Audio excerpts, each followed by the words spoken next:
Wondering what to do with your life? Or maybe you already have an idea, but you just still don't know how to get there. Well, we've been there, and we're here to help. At Roadtrip Nation, we're constantly sending groups out in our big, bright green RVs to interview all kinds of inspiring people, so that we can bring their incredible stories, insights, and guidance to you. You can explore all of our documentaries, interviews, and more. Come on, come on, come on. How you doing? Let me stop you for a second. I ain't selling you myself, but yeah, I'm selling self-expression. Because there are so many messages out there pulling us in different directions. Sometimes it can feel like the world is trying to force us all onto an assembly line. And it can seem impossible to find a career and a life that's true to who you are. And that's where we come in, with stories and tools to help you define your own road in life.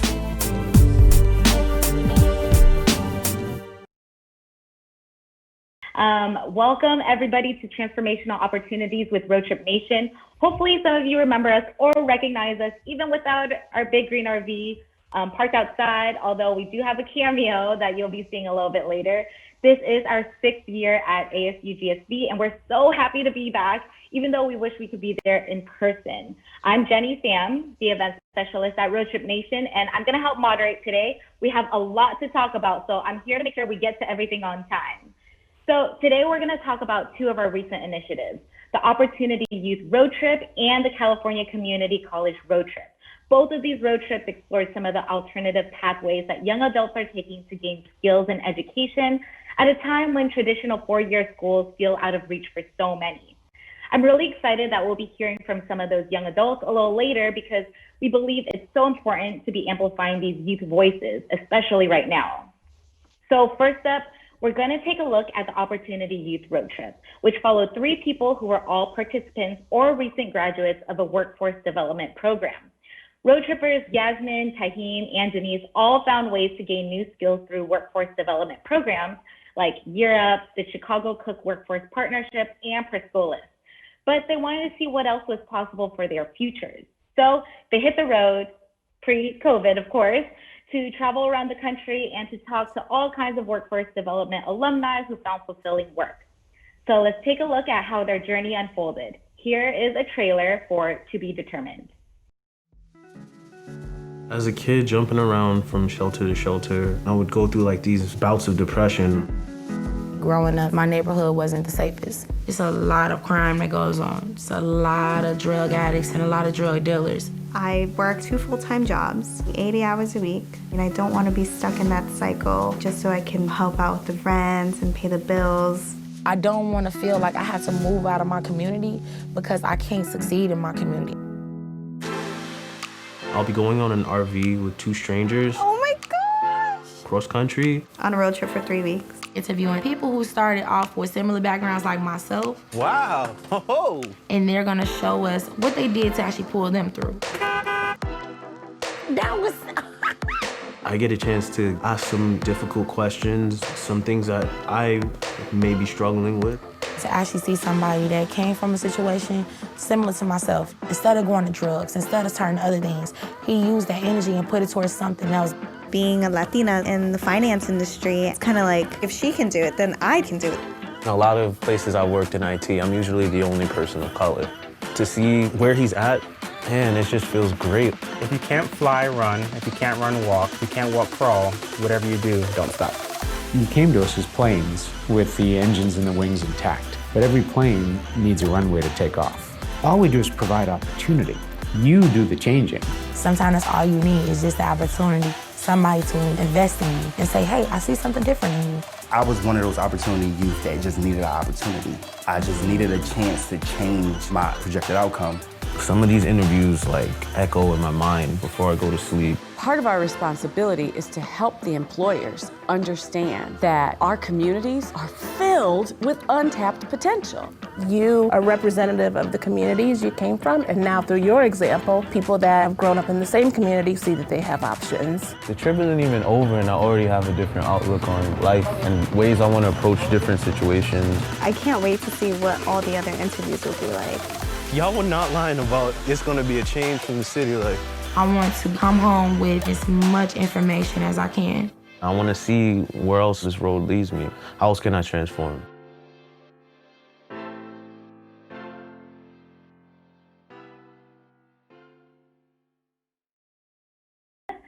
But let's go on and move to the panel. Here, let's see here. So, joining us today, we're gonna move straight into the panel. We have some familiar faces: Yasmin from the Opportunity Youth Roadtrip, Karin Norington-Reaves, the CEO of the Chicago Cook Workforce Partnership, and we're also joined by Meghan Barnes, the Senior Philanthropy Manager of AT&T, who helped fuel this road trip and make all of this possible. And of course, I'm also joined with Roadtrip Nation's co-founder, Mike Marriner, who's going to help lead our panel. So I'm gonna throw it over to you, Mike. Take it away. All right, thanks, Jenny. We're really excited to be here today and to be sharing some of the content and also some of the reactions from one of our awesome road trippers, Yasmin, our partner Meghan, and also one of the leaders who were interviewed on the road trip and a new Roadtrip Nation partner as well, Karin Norington-Reaves. This road trip was one of the last road trips that we produced before the pandemic hit, and honestly, we are so grateful that this content was produced before then, because if there was ever a moment where stories of resiliency were needed, and if there was ever a project where the youth on board the trip and the people that they interviewed epitomized stories of resiliency, it was this one. And so we're really excited today to be kind of sharing out these stories, and also in terms of the role of amplifying youth voice, not only at summits like this, where there's a lot of people here talking about the future of education, but lifting up youth's voice and bringing them to the center of those conversations. But also just, we could all use a little bit of inspiration and empowerment right now. So that's kind of what we're hoping that this panel brings to you all. We're going to start out with our awesome road tripper, Yasmin Tolbert. Yasmin, feel free to jump in here. First of all, thank you to you for applying to be on this trip. We were so grateful for you to be an ambassador for Roadtrip Nation, and for the Chicago Cook Workforce Partnership and AT&T and the Phalanx Family Services, all the programs that you're a part of. Can you give us a little bit of kind of a inside the RV view and inside of the experience view?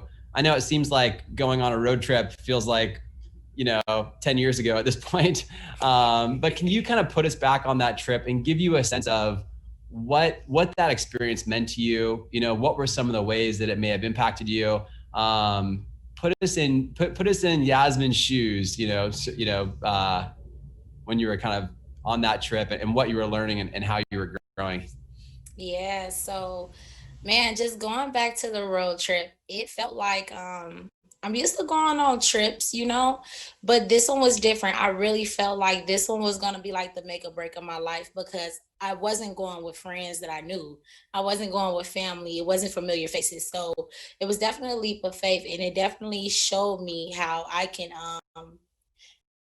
elevate my voice and learn from other people who had to elevate their voice too, that came from similar backgrounds as myself. So I would say the biggest thing I dealt with when I was on the road, I had to deal with back home things, and that challenged me to elevate myself, because I had to learn right then and right there, am I going to let things continue to stress me out, or am I going to continue to move forward in life and try to make a difference? And I chose to do that, learn all I can and try to make a difference. So that road trip, it really took me to another level of me that I never thought I could really access.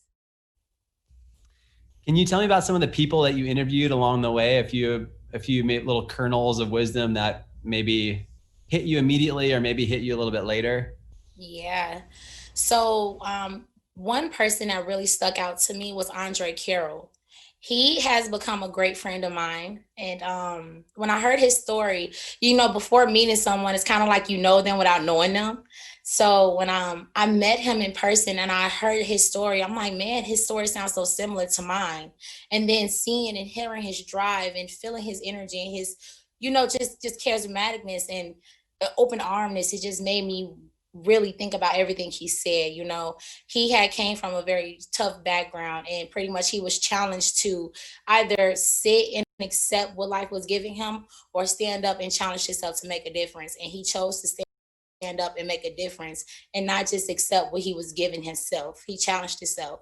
And that showed me that even though things may not look like it's all put together right now, just keep going and it'll get there. And as well as Miss Karin, I can't forget Miss Karin. Our interview was just amazing because I am a product of what she does. So her story in general just impacted me. And one thing she said that resonated with me is her mother told her, you could do one thing. You can do anything that you want, even eat an elephant one bite at a time. Then that stuck with me. That's awesome.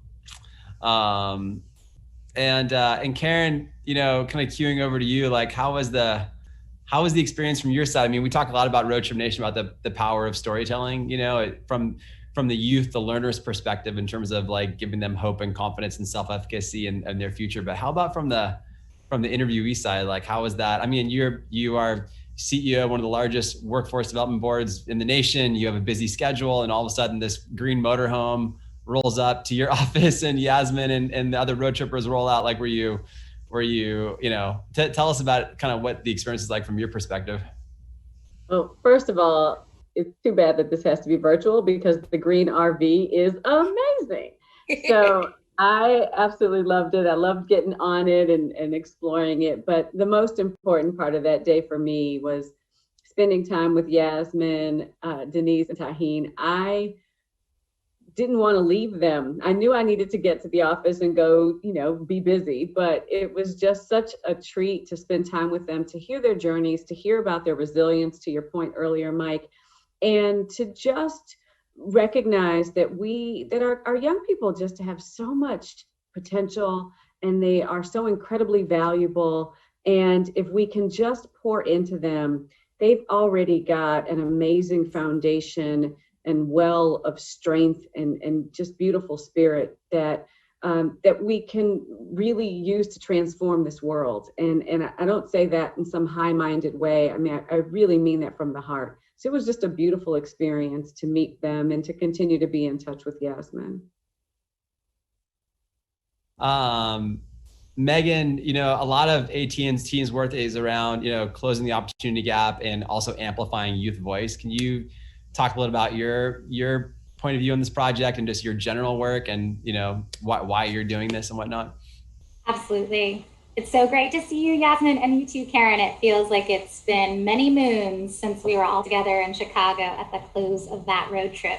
But Mike, yeah, I mean, we're so lucky or I personally am so lucky to be able to lean into the work that AT&T does in the education space. Our signature philanthropic initiative, Aspire, is all about empowerment of young people through education and workforce development and skilling. We've been doing it for 12 years. We've committed $600 million to that. We've done 3 documentaries now with Roadtrip Nation. And so it's been really incredible too, because through all the different subset programs and initiatives that we've funded through Aspire, we've opened up these relationships with circles of nonprofits that are doing such incredible work, whether it's in ed tech startup space or wraparound cradle to career work. We're in a lot of different houses. And so that affords us the opportunity to do some relationship building. And so through the 3 documentaries that we funded with you, first, the Women in STEM road trip, and that featured an alumnus of Adults Who Code program. And then the second, the Tech Entrepreneurs road trip, we had an All-Star Code alumnus, which is another program that we And then of course, with this last to be determined road trip, we had Yasmin and Taim and representation from Year Up and Schoolis, which are both workforce development nonprofits that we work with really closely. And so it's just been really wonderful to leverage that type of those types of relationships in the education ecosystem that we live within, as a funder, but then bringing those voices to the table, because especially most recently, we're all in on empowering youth voice, right? Like when we're leveraging our new relationships with Warner Media and partnerships with CNN and the Youth Voices Collective, and really trying to bring out the youth as the storytellers, as the creators, as the change makers. So we're super excited, especially to follow, the aggregate of all this great work and the impact, but then the individual stories of someone like Yasmin. That's awesome. And when I look back on all the road trips we've done, the strongest ones always feel like the ones that have coalitions of like multiple partners and parties, and it's like a stronger together, more perspectives, more thought partners. And yeah, we really appreciated how Meghan AT&T, I think it's a good use case for how a funder or a partner can leverage their networks to wrap around an initiative. And all of a sudden we had partners with other domain experts in the field, Europe, Priscolas, Karin and her team at Chicago Cook Workforce Partnership. So that was definitely a learning that we had from this as well, is just the more coalition building, the more people at the table, the more voices, the more points of view, the better. And Yasmin, from your perspective, there's a lot of people tuning in right now who are practitioners, who are trying to figure out new education models, new ways to serve youth better. One of the things that we've been learning a lot about as Roadtrip Nation is just the importance of empowering youth to build social capital, and to build, relationships. And, was that an important factor for you on this trip? Did this feel, did you feel that the people you met gave you a better sense of confidence, for your future? And B, did you leave feeling that you could maybe create more relationships like that and kind of surround yourself with more people like that? Was that one of the things? I don't mean to lead the question, but if no, say no. But can you talk a little bit about just the relational part of the trip for you? Yeah, so when it came down to the road trip, I definitely did have an encounter with some great people. I couldn't be closed-minded. I was the only one on the trip that did do something in the medical field. So that did kind of sit a little different with me at first, because I was like, oh my gosh, when it come down to talking about, what we do for a profession, I didn't have nothing in common with them. But then I had to find a bridge. It challenged me to find a bridge between the different fields. And I actually got a chance to see, how every different thing actually makes things work in this economy. You need everybody else to make one thing go, in so many words. So I kind of got to see, when I built that bridge between different realities, I got a chance to see how we all help each other in general. And it did push me to actually want to do something better. It actually pushed me to apply for one of the programs. I applied for Europe, and I actually got in. So it definitely did inspire me to step my game up and actually try to do something outside of my comfort zone, because I actually found out I liked it more so than not liked it, just because I didn't do it in the beginning. And that was the IT field and finance.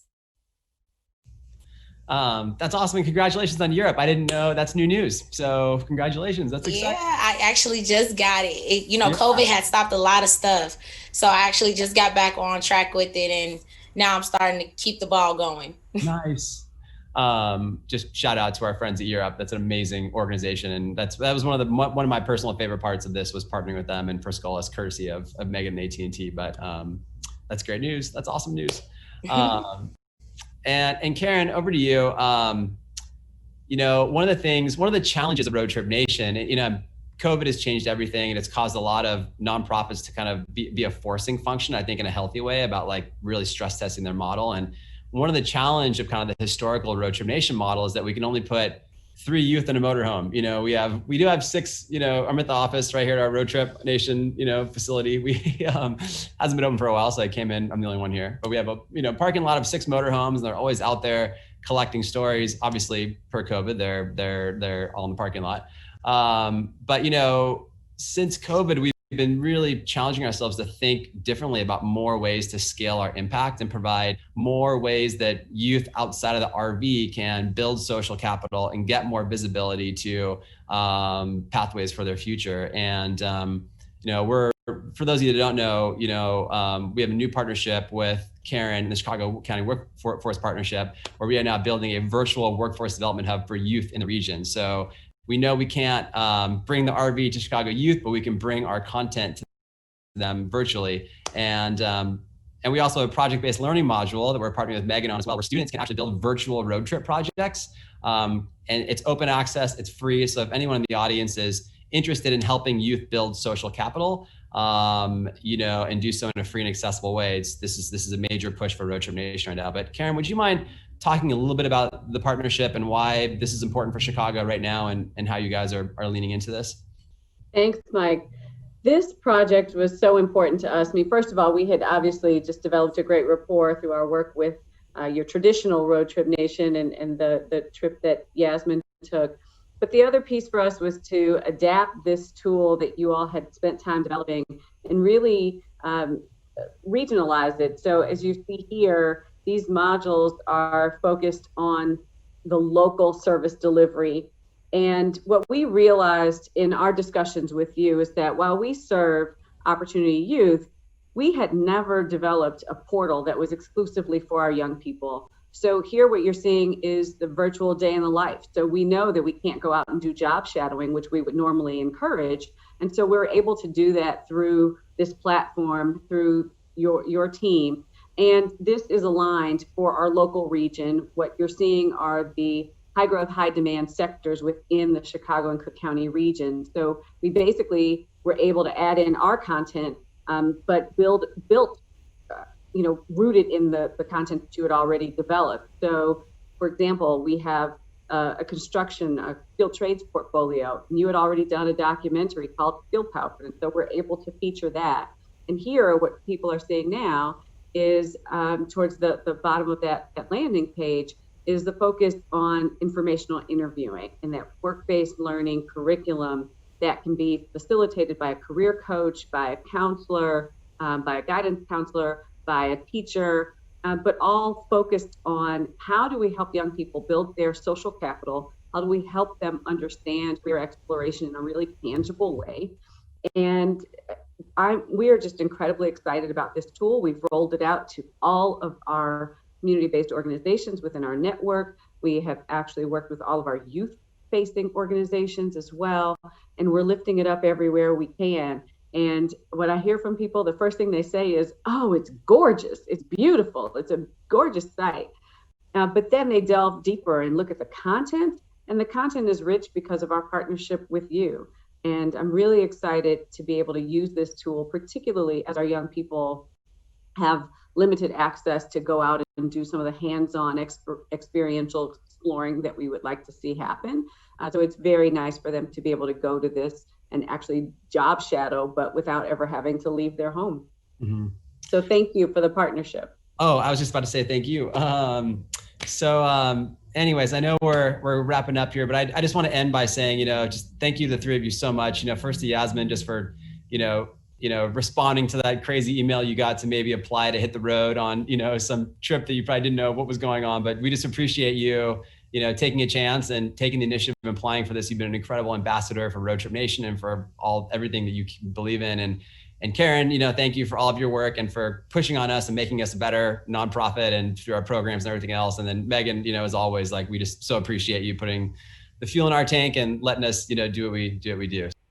All right. So thank you again to the to be determined road trippers, Karin, Meghan, Yasmin. Thanks again. We'll catch you on the flip side. Thank you guys for having me. Jenny, do you want to tee up the next one? Yeah, for sure. I do want to end that with a link that we will also share. So if you're feeling inspired by Yasmin's road trip, don't need to wait around for your own big green RV. We teamed up with AT&T to create the Roadtrip Nation Experience, a free digital course that can help you start exploring career paths connected to your interests. So through 5 lessons, you'll learn more about yourself and what you want out of a career, and then you'll conduct your own Roadtrip Nation style interview with someone working in your field of choice. So we are gonna go ahead and drop that link in the chat for you all. And moving on, speaking of online education, the next transformational opportunity we're gonna talk about is community college. Another trip we sent out on the road last year was the California Community College Road Trip, which followed 3 community college students from very different backgrounds, Rodney, Summer, and Melina. This trip traveled all over California to talk to authors, activists, and all kinds of people who found success through community college. So let's take a look at the trailer for Community Driven. This summer, I'm traveling in a big green RV. Whoa, it's super spacious in here. And I'm gonna be traveling with 2 other community college students throughout the state of California. We're gonna be interviewing alumni from California community colleges. I'm very excited. I wanted to ask them how community college has impacted their lives. What their definition of success is, and if they themselves are really, living that out. I'm on Roadtrip Nation to get words of wisdom from inspirational people. You came to the wrong place. Community college is great because there's very little risk to try out a bunch of different stuff. I actually ended up in community college. It was the best thing that happened to me. It's still unbelievable that I'm on this trip. I've been trying to find myself and who I really am. We have a lot of the same interests and we have a lot of the same insecurities. When you attend a community college, sometimes people see it as it's less than, but I challenge that because I came from a community college and I'm now going to law school. We are just as good as anybody else. With a community college degree or without it, we're just as worthy. It's put me in position in places where I just never thought that I would end up being. African-American chief of police in Sacramento. I'm really interested to see if he would be authentic. So there are some questions that I have. That's something I've never really thought about before. It definitely opened my eyes. These interviews are really empowering. I definitely think that community colleges cultivate more activist mentality. Every generation has its own torches to carry. You have yours. But you have to find yourself. It really excites me for what I think I want to do now. I'm ready to be more vulnerable too. If we compile all of these interviews into one common theme, it's just changing the narrative.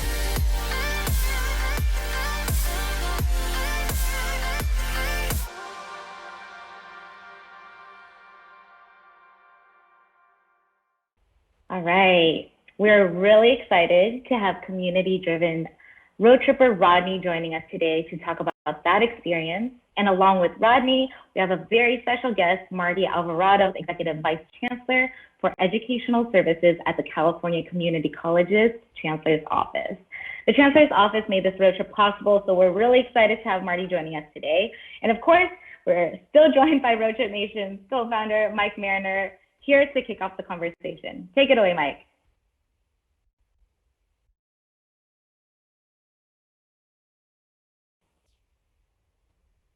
Oh, Mike, you're muted.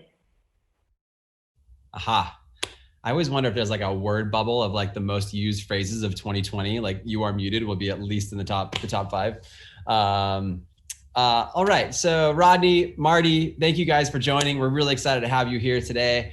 Just to tee this up, this was a really important project. A lot of times when we think about the power of storytelling and the primary kind of highest and best uses of storytelling is around the potential for real narrative change work. And when we first met Chancellor Oakley and his team at the California Community College system, and just the incredible forward-thinking work they're doing in the community college space, and the real role of the community of two-year degree programs in the community college systems as a tool for social mobility and equity, especially as we recover from COVID. We learned a lot, working with them in terms of the importance of really empowering two-year degree program pathways and also changing the narrative and showing that a two-year degree program is a really important, timely, equitable, low debt pathway that can help millions of people, define their roads in life. And so this trip, was an awesome learning experience for us. And first, and so we're here today with Marty Alvarado and Rodney Stark to kind of get both the youth voice perspective from Rodney and what it was like to be in the RV and kind of traveling in the RV and kind of seeing the impact, but also his purview and what he's done since. And also from Marty Alvarado's position in terms of from the Chancellor's office, kind of the strategic role that storytelling can play in narrative change work, but also just learning a little bit about the incredible work the Chancellor's office is doing from an equitable recovery perspective in California. So focusing on formerly incarcerated populations, other populations, and other work that we're collaborating with them on. So, all right, let's start with Rodney. Rodney, welcome. First, thank you for applying for this trip and kind of taking a leap of faith on Roadtrip Nation. And we were just grateful that you joined this, hopped into this huge green motorhome here, and we're an ambassador for this project. Can you tell us a little bit about? I know again, road trips seem like a forever ago thing in the world we're all living in right now. But can you like bring us into that motorhome and give us a glimpse into, what that journey was like for you in terms of, how it impacted your future, how it impacted and changed maybe the way you looked at the world? Like, give us a sense of kind of what type of, metamorphosis you may have been going through for that and after too. It really made me realize that people get far when they're motivated by challenging a certain status quo, or if they're motivated by changing the narrative. And that's kind of what I touched on in the trailer about the common theme of all the interviews, because I think one of the goals I set out on when I found out that I actually was going on the trip was to see how people we look at as successful define success themselves. And after hearing the stories and kind of drawing a common theme between them, I found out that, they honestly just saw something and saw a narrative that needed to be changed, or saw a normality that needed to be changed, and went after it and got into the positions that they were in. And I think that was very key. Even and the one that stands out the most is Frank Cruz, the founder of Telemundo. That interview really opened my eyes to, what could be done when, you just pursue what you believe in, and when it's authentic, and how far it can take you. So I think that was one of the things that that definitely, if anything, it kind of reaffirmed the direction that I was headed in the first place. To hear people who had made it on the other side of success per se, kind of say, yeah, this is where I started. This is what I believed in. This is what I saw. This is what I felt needed to be changed, and I went after it and changed it. And they were in that seat, and I was interviewing them. From my perspective, so it worked. Needless to say. So yeah, I think that's where I was at, and I think that's kind of where it pushed me since that trip to just continue on the path that I was already on. That's awesome. That's a great example. Mr. Cruz obviously is a proud product of the California community college system, and a really good example. Was there a part of his story that resonated with you, or what kind of what made it powerful for you? Just the fact that he started as a history professor, and he saw that the Latin American perspective in the history books were completely missing, and he felt like that was something that needed to be changed, being a history teacher in Los Angeles, which is predominantly Hispanic American, so, or at least the area that he was teaching in. And so he felt the need to get the history books changed. And when he went to, I think the school board, they weren't willing to change it, but someone in an